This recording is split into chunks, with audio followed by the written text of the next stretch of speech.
nous présentons et démontrons ici le théorème sur les angles inscrits qui s'énonce de la façon suivante.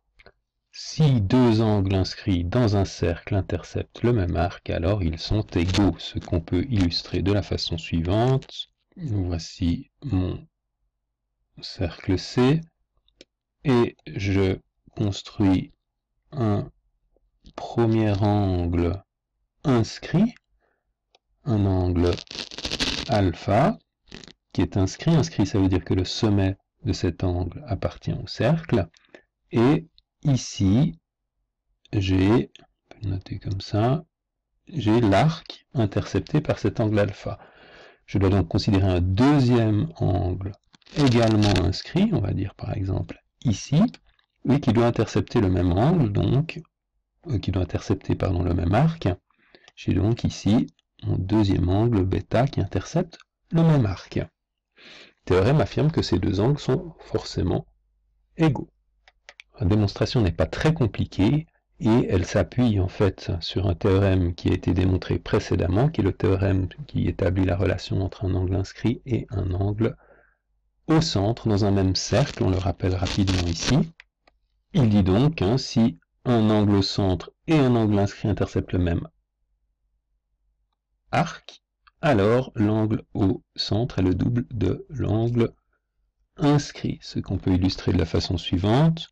L'angle au centre rouge ici est le double de l'angle inscrit en vert. Alors si on veut utiliser ce théorème, il faut bien sûr parler d'un angle au centre. On va simplement ici considérer le centre du cercle, qui est par exemple ici, et à partir de ce centre, on va considérer un angle au centre qui va intercepter bien sûr le même arc qu'on est déjà en train de considérer.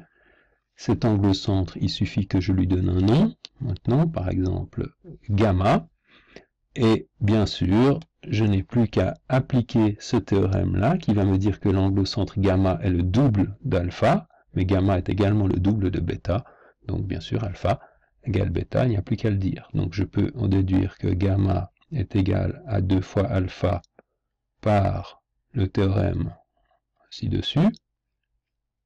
Je peux écrire que gamma est égal à 2 fois bêta également par le théorème qui est écrit là-dessus.